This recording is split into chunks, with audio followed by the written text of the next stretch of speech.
What if I told you that laziness isn't just a bad habit? It's a slow poison that eats away at your potential, your dreams, and your very sense of who you are.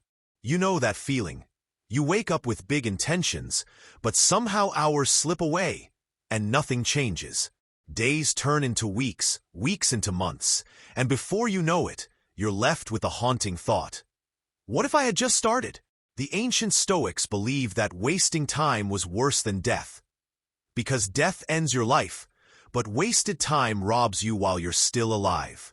They lived by brutal laws that left no room for laziness, no space for procrastination, and no tolerance for excuses. And today, if you dare to adopt these same laws, they could completely change your life. In this video, I'm going to share 7 brutal Stoic laws that will kill your laziness once and for all. These aren't feel-good tips. They're hard truths, designed to wake you up, push you forward, and make you realize just how much you're capable of. So, if you're tired of wasting time, if you're ready to break free from procrastination and finally take control of your life, stay with me till the end. And before we dive in, take a second to subscribe and join our community.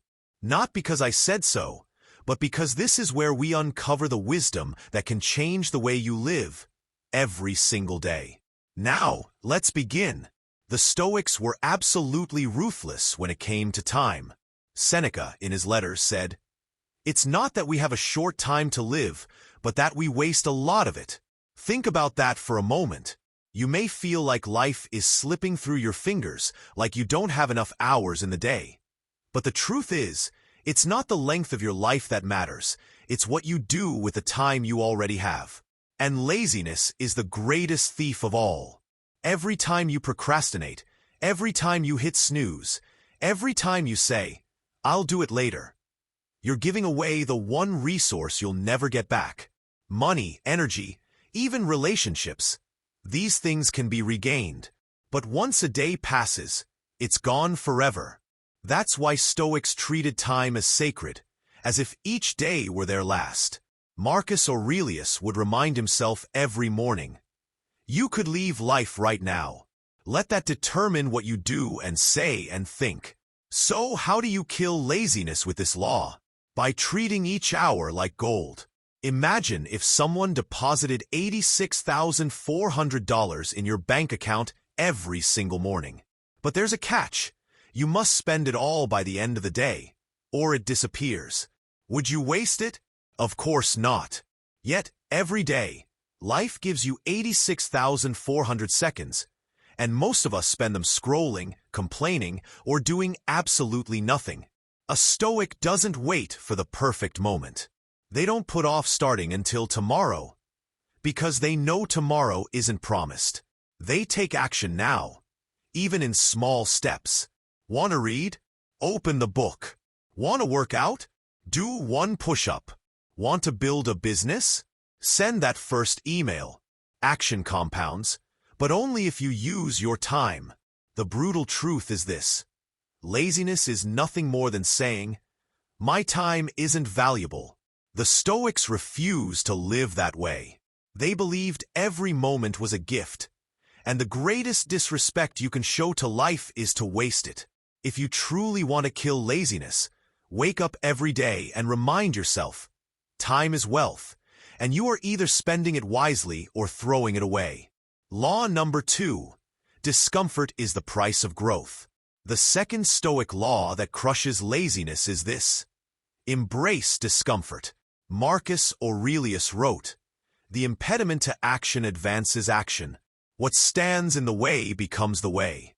In other words, the things that feel hard, painful, and uncomfortable, those are exactly the things that make you stronger. Laziness thrives when you chase comfort.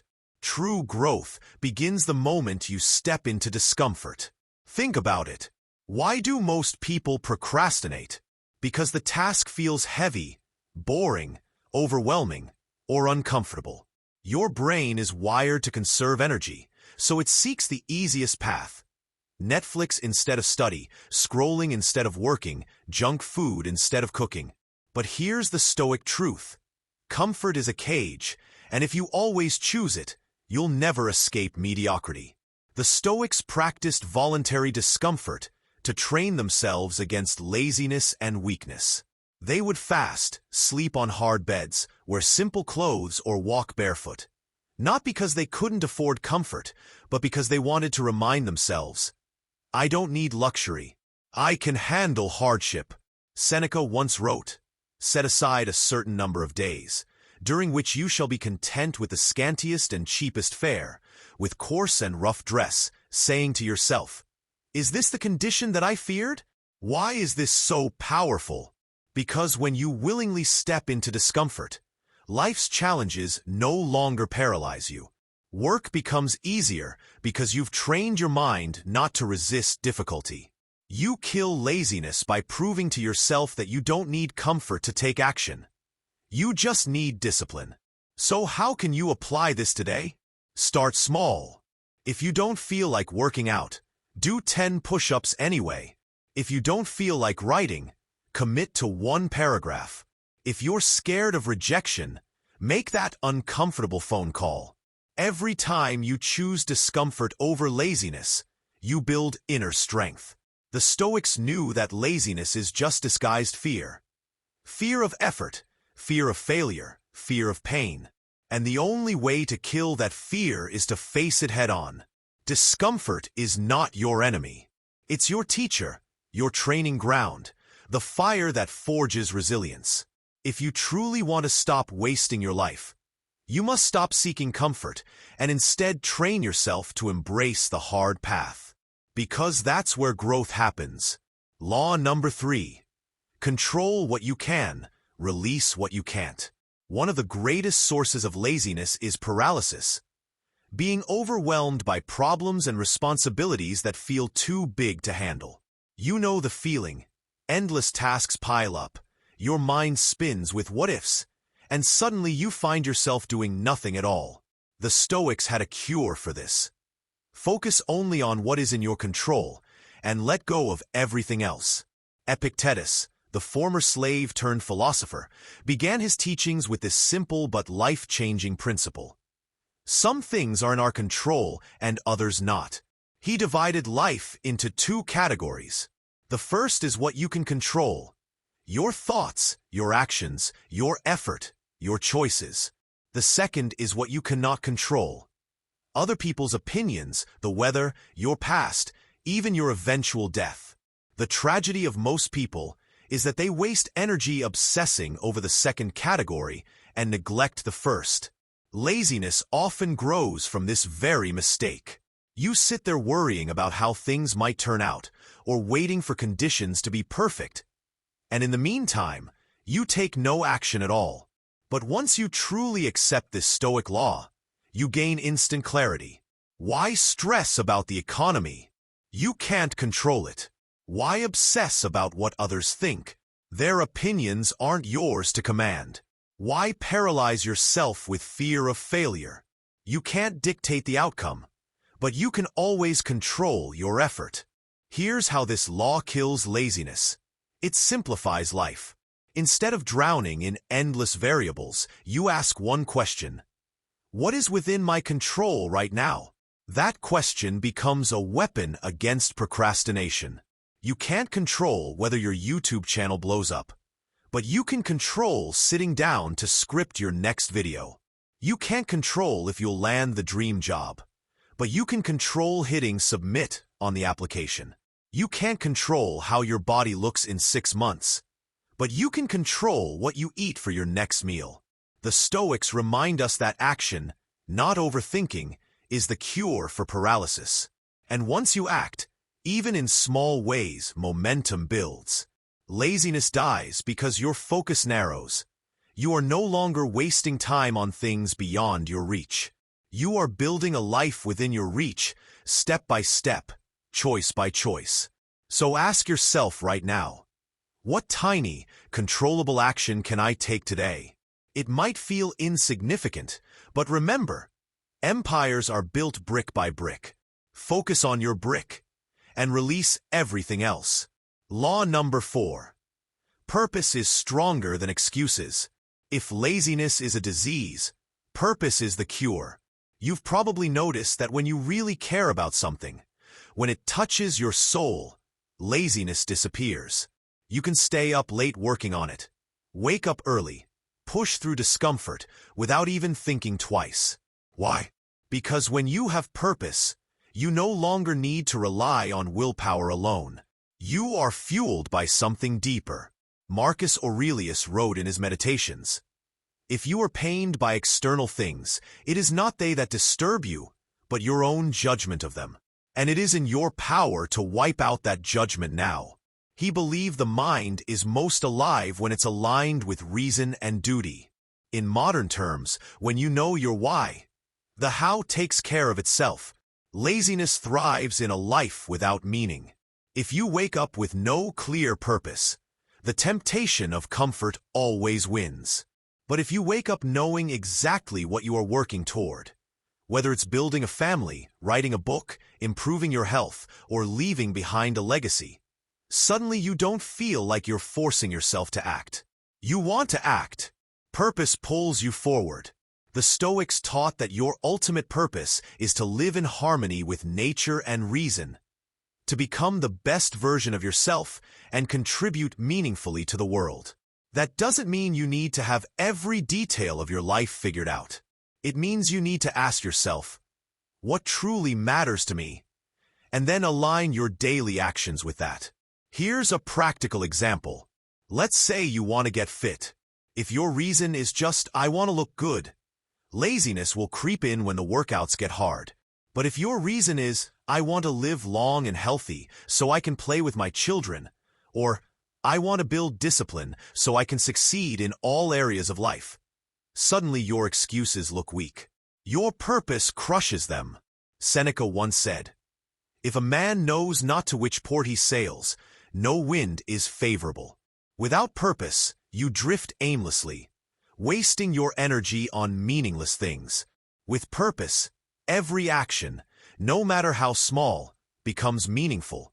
Even discomfort becomes tolerable because you see the bigger picture. So, to destroy laziness, you must anchor yourself in purpose. Ask yourself, what am I truly building with my life? Why does it matter? Write it down, remind yourself daily, and let it burn brighter than your excuses. Because when you know your why, laziness doesn't stand a chance. Law number 5. Discipline over mood. One of the brutal truths the Stoics lived by is that your mood doesn't matter. Your duty does. Marcus Aurelius, the most powerful man in the world at his time, would drag himself out of bed and remind himself. At dawn, when you have trouble getting out of bed, tell yourself, I have to go to work as a human being. I'm not made to lie down. I'm made to get up. Laziness thrives when we believe that motivation is required for action. We wait for the right mood. But here's the Stoic perspective. Motivation is unreliable. It comes and goes. What truly kills laziness is discipline, the ability to act regardless of how you feel. Discipline is freedom, because it means you're no longer at the mercy of your emotions. The Stoics practice this relentlessly. Epictetus taught his students to expect hardship, discomfort, even irritation from others, and to continue acting with virtue anyway. Why? Because if your actions depend on how you feel, you will never be consistent. And inconsistency is the soil where laziness grows. Think of it like brushing your teeth. You don't wake up inspired every morning to brush, but you do it anyway. Why? Because you've made it non-negotiable. That's discipline.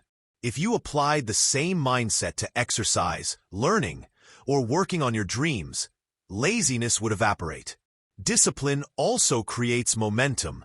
The first few days are hard, but once you repeat a habit, your brain begins to automate it. Soon, it requires less energy to do it than to resist it. That's why the Stoics emphasize practice over perfection. Virtue is built through repetition. So, the next time you feel lazy, remember, your mood doesn't matter. Your duty does. Do it anyway. Discipline is stronger than laziness because it doesn't ask, "Do I feel like it?" It asks, "Is this the right thing to do?" And then it does it. Law number 6. Focus is your greatest weapon. Another Stoic law for killing laziness is the mastery of focus. Marcus Aurelius warned himself often against distraction. Do everything as if it were the last thing you were doing in your life. That's intensity. That's presence. Laziness, on the other hand, thrives in distraction. It sneaks in when your energy is scattered across 100 little things instead of being poured into one meaningful action. We live in an age of constant distraction. Notifications, endless scrolling, mindless entertainment. This is the modern form of laziness. You may feel busy, but if your attention is divided, you're achieving nothing. The Stoics knew that the power of the mind is like a magnifying glass. If you scatter sunlight, it warms nothing, but if you concentrate it, it sets fire. Epictetus advised his students, "If you want to improve, be content to be thought foolish and stupid with regard to external things." In other words, ignore what the world distracts you with, and focus only on what matters. Here's the practical application. Pick one thing today that truly matters and give it your complete attention. Not half, not while checking your phone. Completely. This practice, repeated daily, eliminates laziness because it replaces busyness with effectiveness. Focus also requires saying no. The Stoics weren't afraid of missing out. They believed that saying yes to everything is the fastest way to waste your life. Instead, they prioritized their limited time and energy. If you're serious about building a meaningful life, you must cut out distractions like a surgeon removing infection. So remember, laziness isn't just lying on the couch. It's also scattering your energy so thin that nothing meaningful gets done. Focus is your weapon. Sharpen it, and laziness dies. Law number 7. Memento mori. Live like time is running out. The final Stoic law is the most brutal and the most powerful. Remember death. The phrase memento mori means remember you must die. At first it sounds morbid, but the Stoics didn't reflect on death to be depressed. They did it to be energized. Marcus Aurelius wrote, "You could leave life right now. Let that determine what you do and say and think." Seneca echoed him, warning that most of us act as if we'll live forever, wasting time on trivialities, when in truth, our days are numbered. Laziness cannot survive in the face of mortality. When you realize that every day is borrowed time, that tomorrow is not guaranteed, you stop waiting. You stop procrastinating. You start living. Suddenly, scrolling endlessly feels absurd. Complaining feels petty. Fear of embarrassment feels meaningless. Because time is slipping away, whether you act or not. This doesn't mean you live in panic. It means you live with urgency. Each day becomes an opportunity. Each action a chance to move closer to who you want to become. The Stoics used death as a motivator. They didn't shy away from it. They used it to sharpen their discipline. Laziness says, "I'll do it tomorrow." Memento mori says, "Tomorrow may not come. Do it now." So ask yourself, if this were your last day, would you waste it being lazy? Or would you use it to create, to grow, to love, to live with excellence? This is the ultimate Stoic law for killing laziness. Remember death, not with fear, but with gratitude. Let it fuel you to take action today. Because life is not guaranteed, and your time is too precious to waste.